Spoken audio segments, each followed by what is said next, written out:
안녕하세요. 지난 2시간에 이어서 오늘은 영성적 삶의 조건 하나, 겸손이라는 주제로 여러분들하고 1시간 정도 같이 생각해 보려고 합니다.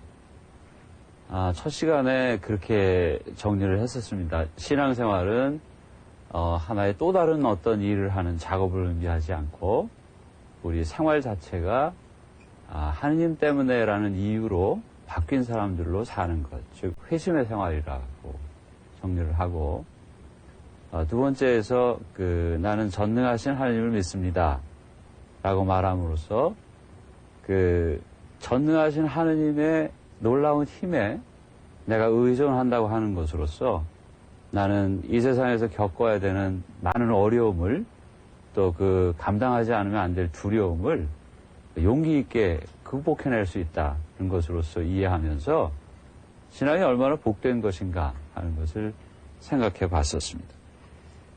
이제 세 번째로서 그러한 신자들의 생활의 속성을 말하는 데 있어서 되게 영성생활이라는 말로 표현을 하는데, 영성생활을 하기 위해서 필요한 조건 중에 아주 매우 중요한 조건, 그것이 겸손이라는 태도를 지녀야 한다는 것이라는 걸 강조하고 싶어서 제목을 이렇게 정해봤습니다.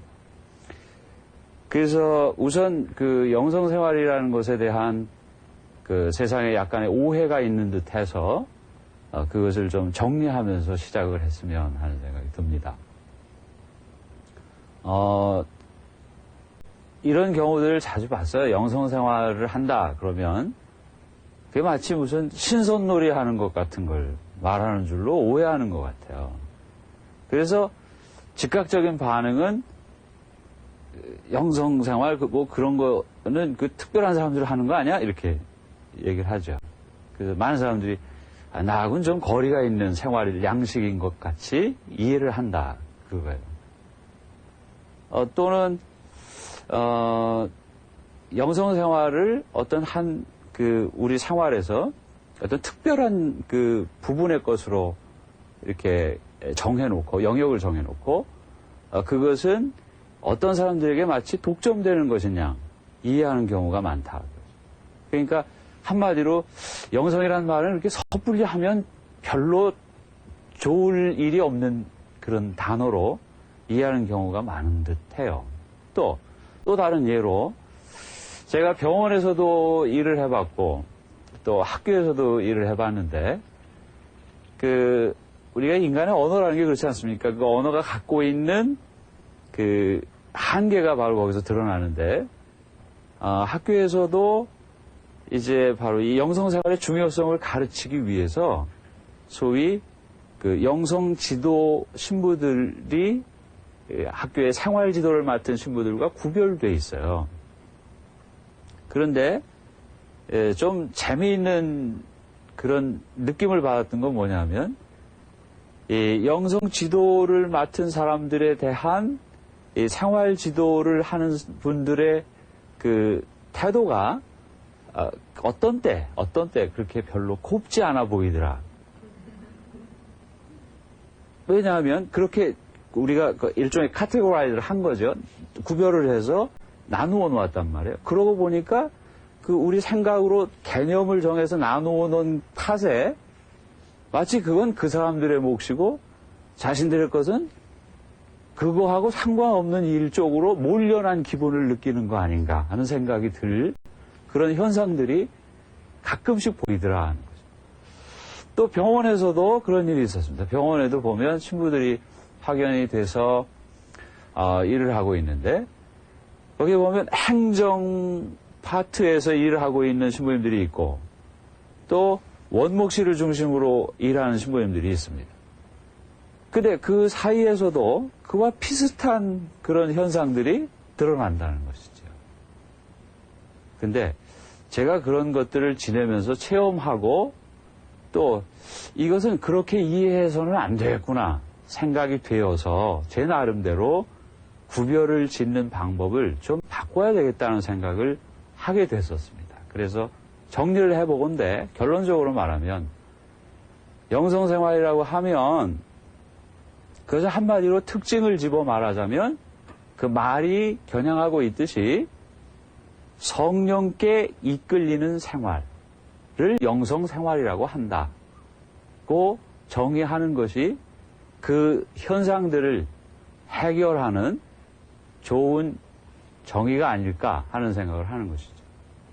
본래 또한 영성이라는 말을 사용하게 되는 배경도 실제로 사도 바오로 성인께서 여러 편지들 안에서 남기신 그런 것들을 근거로 소위 영성이라고 하는 것의 성격을 충분히 이해하게 되는 것이었죠.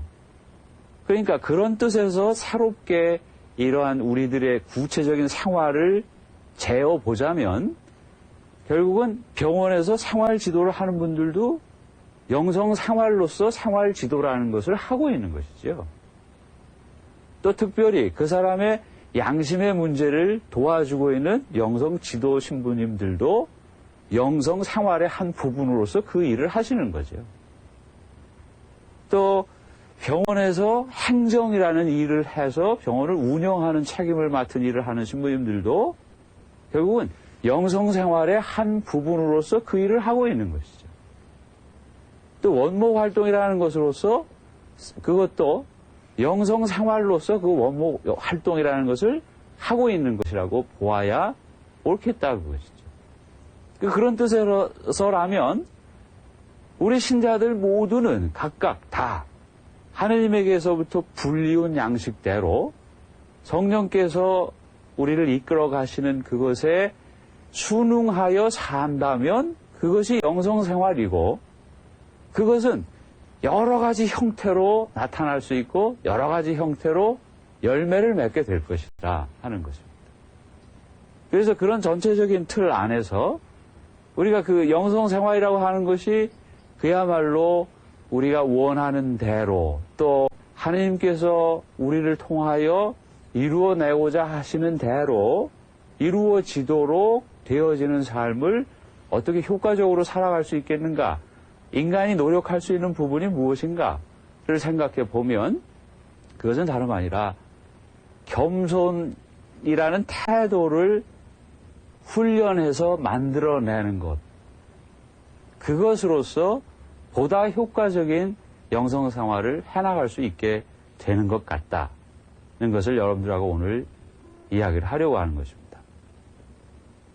그래서 겸손이라고 하는 것을 이제 구체적으로 말하기에 앞서서 우리는 지난번에 삼위일체 이야기를 약간 했지만 그것도 지나가는 말로 하고 말았습니다. 시간이 없으니까. 그러나 오늘도 또한 성령께 대한 말씀을 나누긴 해야 되겠는데 그런 신학적인 고찰을 한다는 뜻에서보다는 성령께서 역할을 하심으로 해서 즉 그분의 경륜에 대해서 생각하면서 우리가 어떻게 성령께 이끌릴 것인가를 말하는데 특별히 겸손의 태도에 대해서 집중해서 말해보자. 바로 그것입니다. 그 성령께 대한 이름 문제를 한번 생각해 보십시다. 우리가 그분을 인식하기 위해서는 그분의 호칭에 대해서 알고 있어야 되겠죠. 어떤 경우에 어떤 기도 모임, 특별히 성령께 기도를 하는 기도 모임에 가보면 보통 일상생활에 충실하고 뭐 이렇게 사는 분들도 거기 오셔서 그 기도회는 그런 형태로 해야 되는 것처럼 생각하고 거기에서는 어떤 때는 뭐 그런 필요를 우리가 가지고 있긴 하지만 지나치게 감정에만 의존하는 경우들도 더러 본다는 것이죠. 그럼 그런 형태의 생활에서 우리에게 필요한 것은 뭔가 하면 그것에 대한 어떤 균형 감각을 우리가 배우지 않으면 안 되겠다 하는 생각을 하게 된다는 말이에요. 그래서 우선 그분의 호칭으로 드러난 것으로 우리가 올바른 이해를 시작해보자 그것이죠. 그러니까 그분을 우리에게 예수님께서 승천하시면서 성령을 보내주실 때 그때 그분에 대하여 말씀하신 예수님의 말씀에 따르면 그분의 이름을 파라클리토, 즉 협조자라 하셨어요. 그럼 그 협조하신다는 의미가 어떤 뜻의 협조인가를 이해하면 훨씬 우리가 하나의 그 성령께 이끌리는 이 여정에서, 영성생활이라는 여정에서 우리가 훨씬 큰 도움을 받고 올바로 찾아가는 데에 큰 마치 지도를 얻은 것 같은 그런 느낌을 가질 수 있을 것 같아요.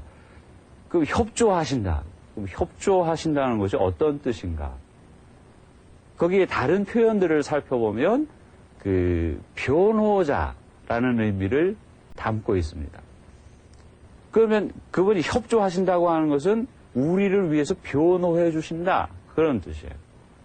뿐만 아니라 성서의 구약에서부터 나열된 성령께 대한 여러 호칭들이 나타나는데 그런 것들에 보면 위로의 영, 또는 주님의 영, 또 그 외에 하느님의 영, 이와 같이 다양한 형태로 그분에 대하여 묘사하고 있지만 한결같이 중요한 요점으로 남는 것은 무엇인가 하면 성령, 즉 우리를 위하여 보내어지신 분은 우리에게 예수 그리스도가 보여주신 파스카의 신비를 기억시켜 주시면서 동시에 나약하고 허약한 우리들이 예수 그리스도로 인하여 하느님께 불리워 올라갈 수 있도록, 즉 그분에게 양자로 채택될 수 있도록 돕는 일을 하고 계시는 분이다 하는 사실이에요.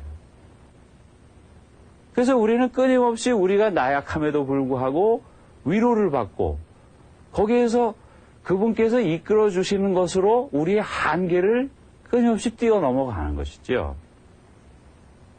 그래서 성령께 이끌리는 이 영성생활이라는 것을 하는 데 있어서 많은 사람들이 고민을 합니다. 어떻게 노력할 것인가, 그러면. 그런데 제가 오늘 말씀드리고자 하는 것은 영의 식별이라고 해서 소위 성령이 누구신가, 성령이 어떤 분이신가 하는 것을 구별해내고 찾아내고 그분에 대하여 다루는 기술을 말하자고 해서 이 말씀을 드리는 게 아니고 성령께서 그분 마음 내키시는 대로 우리에게 오시고 바람처럼 그분이 움직이시고 활동을 자유로이 하시는 그분에게 우리가 건드려져서 그분에게 부추겨져서 우리가 그분의 뜻대로 살 수 있는 우리의 조건을 만드는 것, 즉 그분이 머무시도록 하는 조건을 만드는 일에 대하여 이야기를 나누고 싶다, 그 말씀이에요. 그래서 그것을 겸손이라고 저는 표현하고자 하는 것입니다.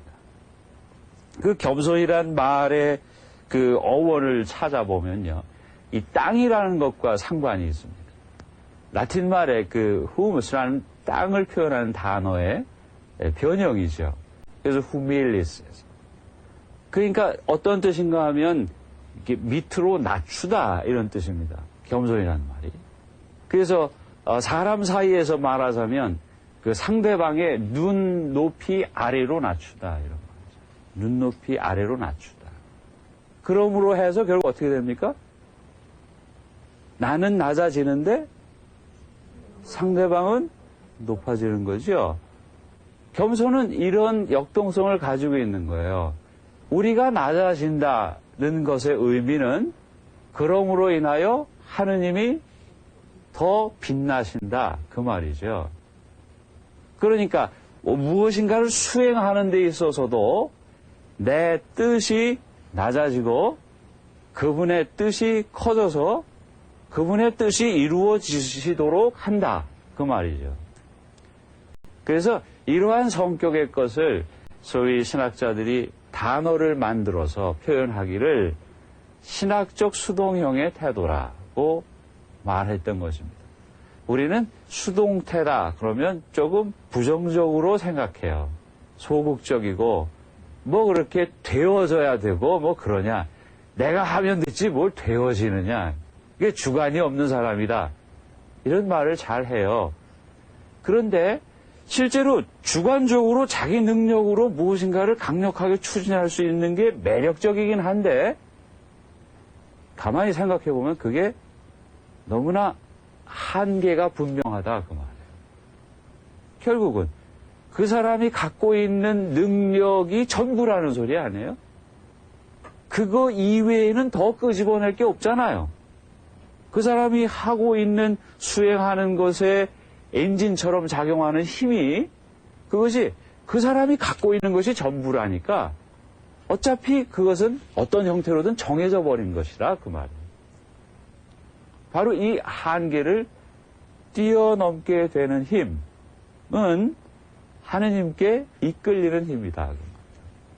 하느님께 이끌리는 힘. 우리는 힘이 없지만 나는 아무것도 아니지만 하느님에 의하여 이끌려지면 내가 본래 아무것도 아니었지만 상관없어진다 그 말.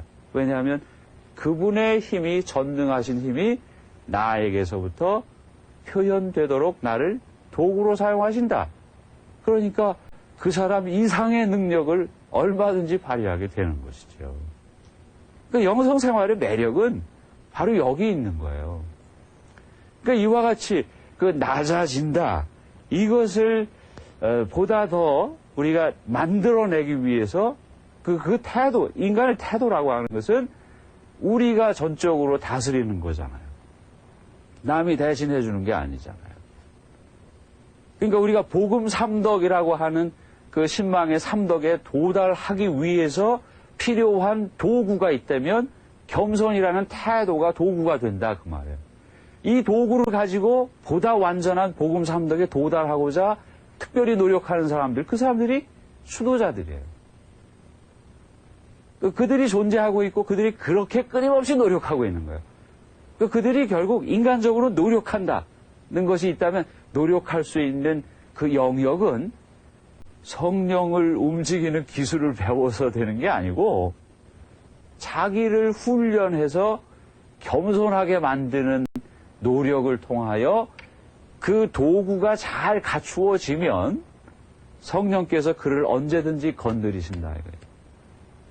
그럼 성령이 건드리신 대로 그가 움직인다 그 말이에요.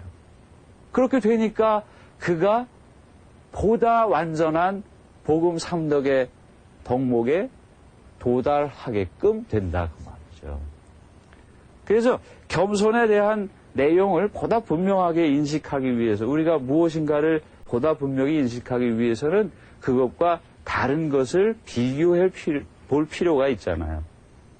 그래서 겸손해지려고 할 때, 겸손의 태도로 살고자 할 때 늘 문제가 되는 것, 장애가 되는 것을 우리가 표현하자면 교만이라는 단어가 떠오르죠. 교만. 그 교만이라는 것을 어떻게 설명하는 게 가장 좋을까 이제 고민을 해보았는데, 예전에 그 소위 그 타락한 천사의 이름으로 알려진 루치펠이라는 단어 들어보셨습니까? 그 말이 그 말로 떠오르는 어떤 이미지를 가지고 교만이 어떤 것인지 우리가 유비적으로 이해하기에 참 좋은 예다라고 개인적으로 생각을 했습니다. 루치펠이란 말은 그 룩스라는 빛이라는 말과 그 전미어가 되죠. 페르라는 말을 합한 거예요. 근데 이 페르라는 말은 그 몸의 배다 이런 말이에요. 아이를 배듯이 배다 이런 말이에요.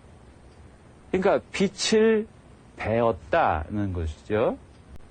근데 이 말은 사실은 그 금성을 가르치던 말이에요. 새벽별. 그래서 이 말은 그 피조물들 중에서 빛나는 어떤 것을 묘사하기에 좋은 말이었어요. 근데 이 말을 사용하는 데 있어서 이제 그 빛의 그 화려함 이런 것들을 표현할 때 모든 사람의 부러움을 살 만큼의 그런 그 독특한 그 빛남이 있었다 그거죠. 그래서 여러 형태로 그 금성을 일컬어서 유비적으로 사용을 많이 했었더라 그거예요.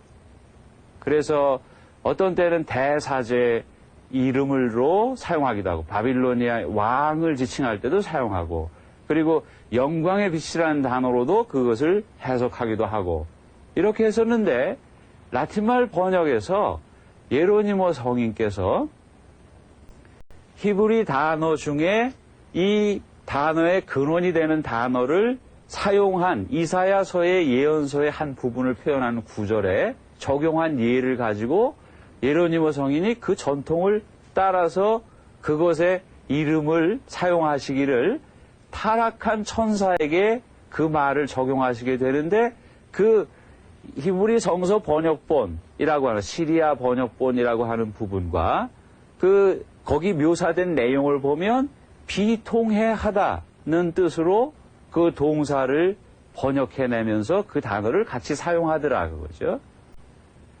예로니모 성인은 그것을 가지고 그 비통해해야 될 이유가 무엇인가를 푸는데 타락한 천사의 이름으로서 그것을 사용하면서 그가 비통해야 될 장본인이라는 것으로 강조하면서 표현을 하시더라 그 말이에요. 교부들 역시도 그 전통을 따라서 이 말을 계속 사용해 왔는데, 사용할 때 모든 마귀들의 이름을 다 이것으로 표현하시진 않았고 타락한 천사에게만 이 이름을 사용하셨다, 이렇게 이해해 볼 수 있어요. 그러면 뭐가 비통합니까? 그가 천사니까. 천사라는 거 아세요? 천사 어떤 존재죠? 영이죠, 영. 영적인 존재예요. 그 속성이 영이에요. 그 천사라는 건 직무죠. 영적인 존재인데 직무 수행을, 천사의 직무 수행을 한다 그 말이에요. 그러니까 피조물들 중에서 천사보다 더한 것이 어디 있겠습니까? 정말 찬란하고 빛나고 이 어둠이 깔려있는 세상에 그렇게 돋보이는 존재가 어디 있어요? 근데 그가 잃었다. 빛을 잃었다. 비통해할 상태에 빠졌다. 왜냐 하면 제 스스로가 빛을 뺀 것으로 생각합니다. 빛에 비추어진 존재로서 자신이 드러나지게 되었다는 생각이 아니라 관계없이, 그렇게 오는 것에 상관없이 내 스스로가 무엇이다 라고 하는 태도, 그것이 교만이다. 네? 그러니까 겸손이란 말이 땅과 상관이 있다 그래서 무엇보다 아래에 위치한다면 무조건 다 겸손이냐 하면 그것이 아니고 속 내용이, 자기가 근거로 삼고 있는 내용이 무엇이냐인데, 그것이 그와 같은 수동형의 성격을 갖는 태도로서의 낮춤이냐, 아니면 낮추고 있음을 드러내기 위한 과시냐, 다르다 그 말이죠. 그러니까 엎드려 있긴 한데 교만한 경우가 많죠. 그렇죠? 말로는 아주 공손한 말을 쓰는데 속으로는 조금도 움직임이 없죠.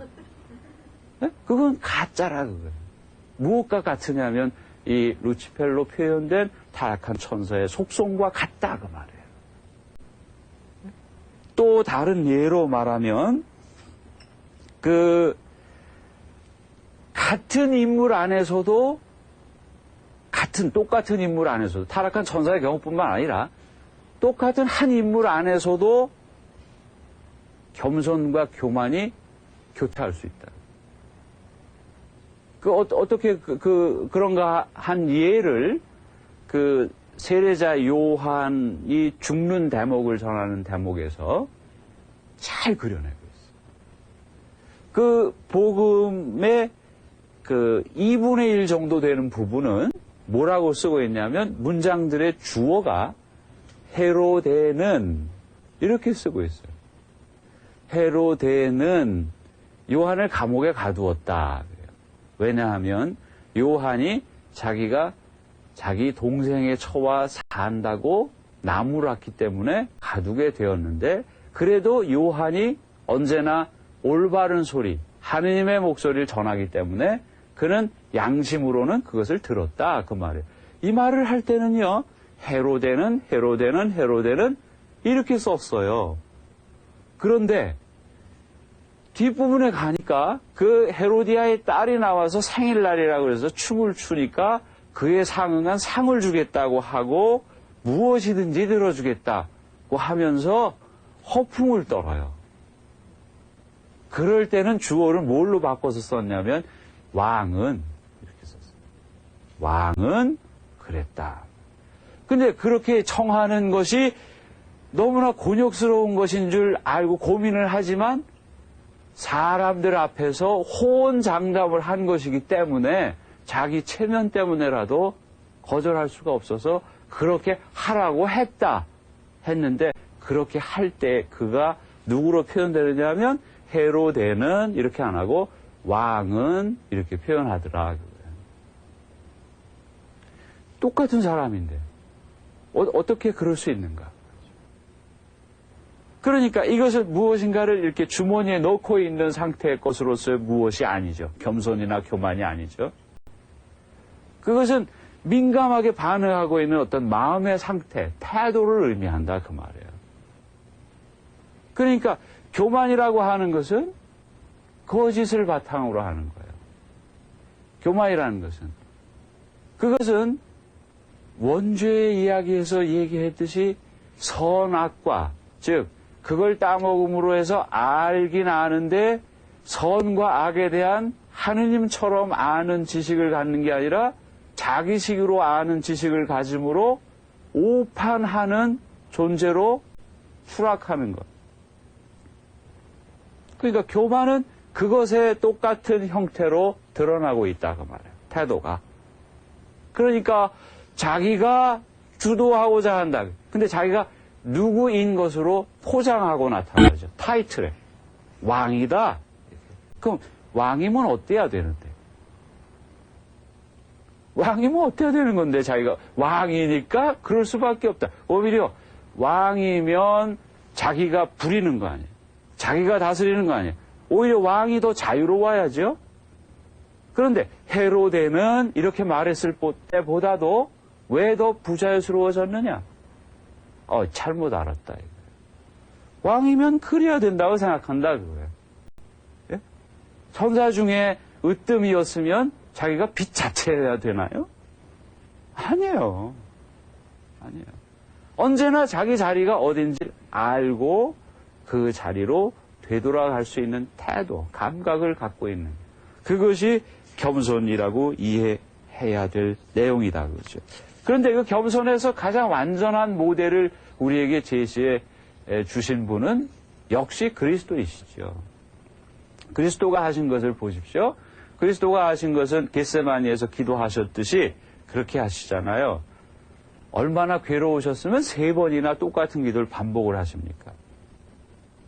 그것도 피땀을 흘리며 기도하셨다. 그랬어요. 그런데 철없는 제자들은 밑에서 졸고 있었다. 근데 그분답지도 않게 졸고 있는 제자들이 마땅히 그럴 만한 인간들이었다. 이렇게 생각하시기보다 오셔서 투정까지 하시더라. 그러심에도 불구하고 무엇이라고 끝까지 기도를 하시는가 하면 아버지의 뜻대로 하소서. 그게 겸손이라. 그것이 지극한 겸손이라 그 말이죠. 또 있어요. 그분은 요한복음에 주로 그런 문장이 많이 나타나는데 당신을 보신 것이면 아버지를 본 것과 똑같다고 하시면서 나는 아버지께서 하라고 하신 것만 한다. 여기 사용된 그 한정격 조사 만이라고 하는 표현으로서 그분은 철저하게 겸손하셨다 그 말이죠. 그렇죠? 그러면 이 겸손과 교만을 비교해 가는 과정에서 우리가 겸손의 태도를 더 많이 선호하고 그 태도로 우리 자신이 훈련되기 위하여 노력해야 되겠다는 마음이 일어나기 위하여 이 실제로 세상을 사는 논리를 가지고도 비교해 보자 그거예요. 그 교만이라고 하는 게 사실상 얼마나 강인해 보이지만 허약한가? 그 속이 얼마나 허약한가? 한번 보자 그거죠. 그 잘못된 권위를 내세우면서 허세를 떨고 그래야 되는 필요를 느끼는 모습들 우리는 보잖아요. 그게 교만한 거죠. 그러니까 사람을 바라보는데도 꼭 이렇게 고개를 젖혀서 눈 아래로 이렇게 내려다보려고 그래요. 키도 별로 안 크면서. 네? 꼭 그래요. 그리고 말도 괜히 목에다가 힘을 줘서 하느냐고. 뭐 그랬어? 뭐 어쨌어. 그러다가 그거 잘못하면 목 상하겠어요.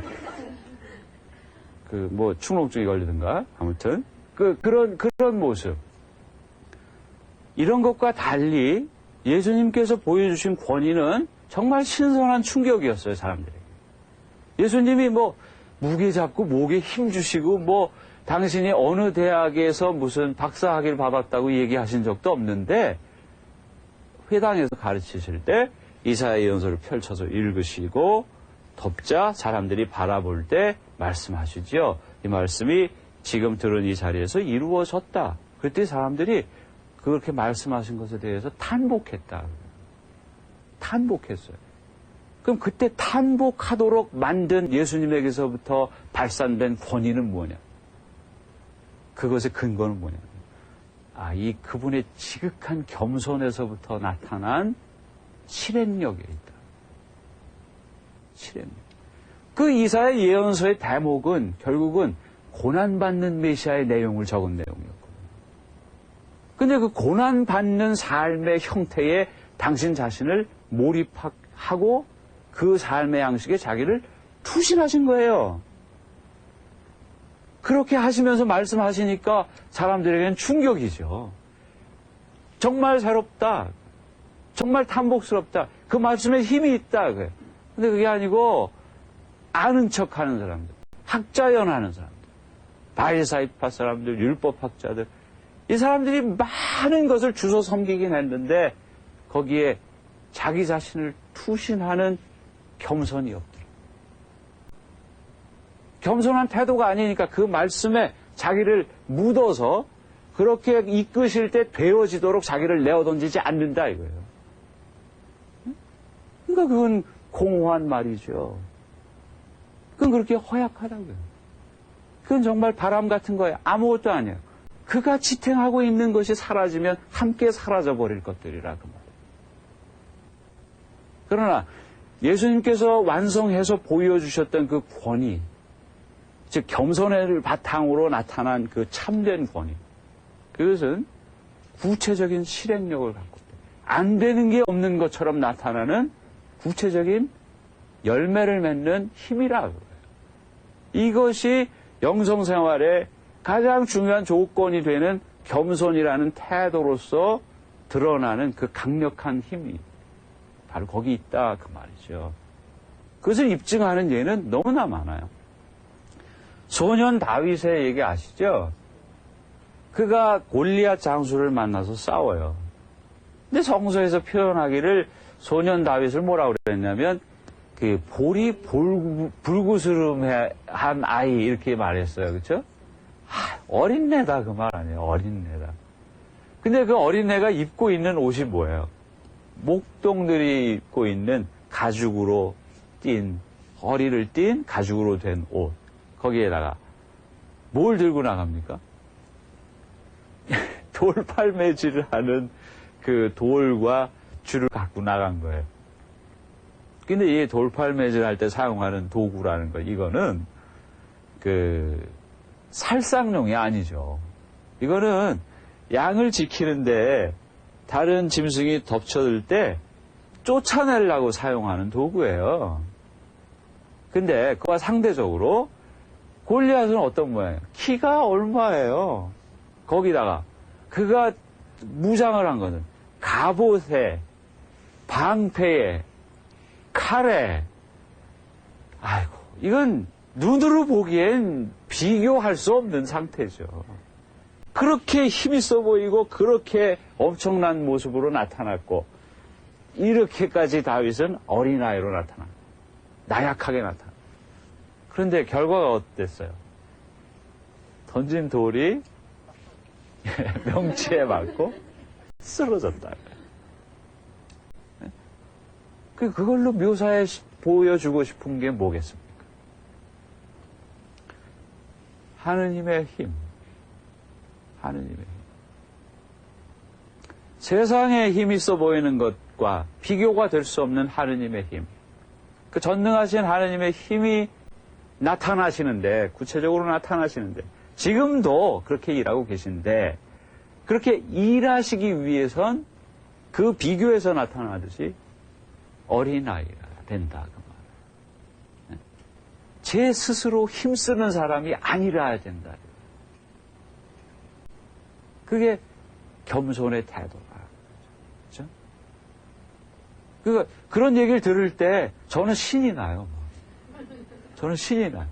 왜냐하면 제가 잘나지는 못한 걸 알거든요.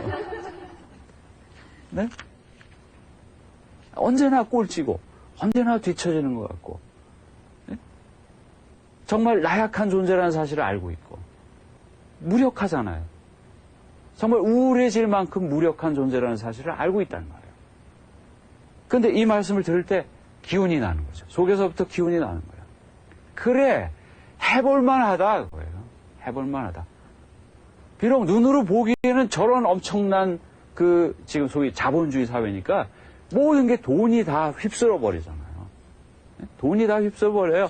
문화건 개성이건 남자 여자의 성차별이건 모든 것이 돈이면 다 그냥 다 휩쓸어 버리는 거예요. 완전히 다. 바로 이 힘 앞에 우리는 정말 너무나 무력한 걸 느끼죠. 바로 이런 우리들에게 아니다, 해볼 만하다, 이걸 느끼게 해준다는 거예요. 그렇죠? 그래서 우리는 힘있게 여기에 대해서 대처하도록 노력할 이유를 알고 있고, 이제 노력하는 방법이 뭐냐, 이걸 찾고 있는 거 아니에요. 그래서 겸손의 태도를 찾기 위해서 우리가 노력을 해나가는 거예요. 또 다른 예는 이제 세례자 요한의 경우, 아까 헤로데와 세례자 요한을 얘기했잖아요. 그때 세례자 요한이 자기 자신을 칭할 때 뭐라고 하냐면, 당신이 뭐요? 이렇게 물어보니까 나는 광야에서 외치는 이의 소리요. 광야에서 외치는 이의 소리요. 예수님의 신발끈을 맬, 샌들의 끈을 맬 자격조차 없다, 나는. 당신 자신을 그렇게 여겨도 괜찮다는 걸 알고 계셨다, 그 말이에요. 그러니까 그는 그야말로 자기 자신을 한없이 낮추는 거죠. 그렇죠? 또 요즘 우리와 같은 시대를 살았던 한 인도의 신부님, 앤토니 드멜로 신부님 다 아실걸요? 워낙 유명하시죠? 그 신부님이 이런 표현을 한번 쓰셨어요. 우리는 춤꾼인 예수께서 추시는 춤의 한 사위이다. 우리 자신이 춤꾼도 아니고 춤꾼은 예수이시고 그분이 춤을 추시는데 춤을 추실 때 한 모양을 갖고 있는 한 사위에 불과하다 해도 괜찮다. 왜냐하면 예수의 춤이다. 예수의 춤이다. 거기서 우리는 내 자신이 아무것도 아니라는 사실을 알면서도 기쁘다. 저는 그 말을 들을 때요, 이 머리가 완전히 폭파하는 줄 알았어요. 아니, 어떻게 이렇게 표현을 해낼 수 있을까? 그 말을 듣는 순간 온몸에서 막 이렇게 솟구치는 걸 느꼈어요. 바로 그래요. 우리는 정말 아무것도 아니에요. 그럼에도 불구하고 상관없다. 그런데 우리를 계속 방해하는 게 있어요. 그게 뭐냐면 끊임없이 우리를 유혹으로 몰고 갈 공포가 이 세상에 들어와 있고 그것은 여전히 나를 위협하는 것으로 다가온다. 뭐냐, 죽음이라고. 네? 죽음이라고. 그것이 우리를 정말로 못 살게 군다. 그러니까 우리는 근본적인 두려움을 갖고 살아요. 그러니까 근본적으로 두려우니까 자기도 모르는 사이에 자기 스스로가 방어하지 않으면 안 된다는 생각을 갖게 되는 거예요. 그러니까 가리죠. 숨기죠. 거짓말해야 되죠. 내가 무엇인데? 라고 잘난 척을 안 하면 안 되는 거예요. 그러니까 내가 뭐다. 그래서 이 이름을 말할 때 거기다 타이틀을 쫙 써요. 어디서 뭘 했고, 어디서 뭘 했고, 다. 그래서 이제 또 옷도 아주 그 사람들이 소위 유행한다는 걸 다 따라서 하지 않으면 안 돼요. 그러니까 남의 생각이건 뭐건 상관없어요. 그 시절에 유행하는 거면 무조건 갖다가 베끼면 그만이에요. 우리 사회에서 그렇게 해서 남의 것을 도둑질해도 안 된다 하는 사실을 소위 무슨 양심이니 도덕이니 이런 얘기로 표현을 하면서도 실제 생활하면 상관이 없죠. 무슨 상관이야. 내가 살고 봐야지. 근데 그것이 없으면 자기가 죽어버릴 것 같이 느끼는 그 두려움을 느끼고 있으니까 그 짓을 계속 하는 거예요. 근데 실제로는 그것이 없어도 상관이 없는 거거든요.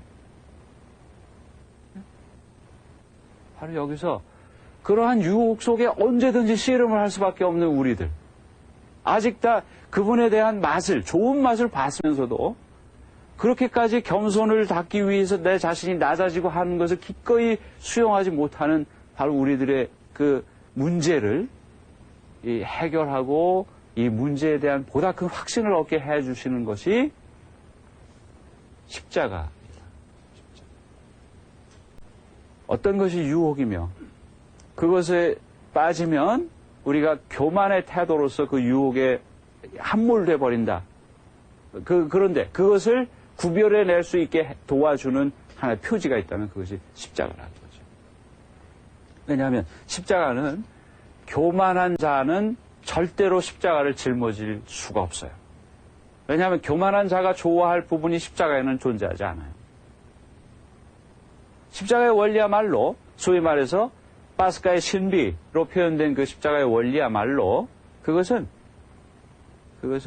철저하게 겸손한 자만이 짊어질 수 있는 이유가 존재하기 때문에 그렇다. 거기에는 하느님을 높이 드러내시기 위하여 자기가 낮아진다는 이유밖에는 십자가에는 존재하지 않는다는 거예요. 그러니까 우리가 영신적 훈련이라고 하는 모든 것들은 우리의 소위 영성의 대가들께서 경험하시고 체험하신 것들로 우리에게 전해주고자 하셨던 그 내용들을 읽어보면 그것들은 한마디로 요약할 수야 없지만 시도해보자면 결국은 우리 자신이 철저히 낮아지는 방법을 말하고 계신데 거기에서 언제나 기준으로 나타나는 것은 십자가의 원리라. 그 십자가의 원리로서 주님의 제자가 될 때 십자가를 짊어져야 된다 이렇게 말씀하셨어요. 그분은 간단하게 말씀하셨지만 그 십자가의 원리로 드러나는 것은 결국은 십자가를 짊어졌다는 것으로서는 드러나는 것이 자기가 겸손하다, 겸손의 태도 중에 있다는 것을 의미하는 것이라고 말해요. 그런데 이 십자가를 거부하고 있다 그러면 그건 틀림없이 교만 중에 있다고 말해요. 그러니까 십자가를 짊어졌다고 하는 것으로서 우리는 일체의 유혹을 떨궈낸다. 일체의 유혹을 멀리하고 낮아진다 그 말이죠. 우리는 그러므로 해서 끊임없이 깨어나는 정신으로 살아갈 준비를 갖추게 된다 그 말이에요. 그러니까 그렇게 되면 우리에게 좋은 게 뭐겠어요? 우리는 영을 식별할 이유로 그 영을 식별하는 기술을 배우기 위해서 또 다른 무엇을 해야 되질 않아요. 왜냐하면 겸손이 갖추어지면, 겸손의 태도가 되면 이미 구별된 거예요. 겸손이 갖추어지면 이미 성령 이외의 다른 잡력은 나를 작용할 수가 없어요. 그러니까 나의 다가오는 외부로부터 오는 영적인 영향이 이게 악령이냐 선한 영이냐 이거에 고민하고 몰두하기보다 자기 자신이 겸손하게 낮아지는 것, 철저하게 겸손해지는 것 외에 다른 방법이 없다고요. 마치 그럼 무당이 하듯이 신의 이름을 불러가면서 그 신의 잠령을 불러내어서 그 잠령을 조정한다는 뜻의 소위 엑소시즘을 우리가 배워야 될 이유가 있냐 그거죠. 아니죠. 성령은 우리가 이렇게 저렇게 조정할 분이 아니에요. 그분은 지극히 존엄하신 분이고 그분이 하느님의 성삼위의 완벽한 친교로서 지금 이 교회 시대를 이끌고 계시지만 그분이 우리 모두를 같은 존엄으로 이끌고 가시는 유일한 하느님이시라고요. 그분은 우리가 마음대로 할 수 있는 분이 아니에요. 그러니까 그분을 구별해내느냐 아니냐 여기다가 목숨 걸 일이 없어요. 우리는 결국 우리 자신이 낮아지는 증거, 낮아지는 표지, 낮아지는 방법 모두가 십자가에 있다. 십자가를 짊어지면 그럼 그 십자가가 뭐냐 규정해야 될 거 아니에요. 여러분 십자가가 어디 있습니까?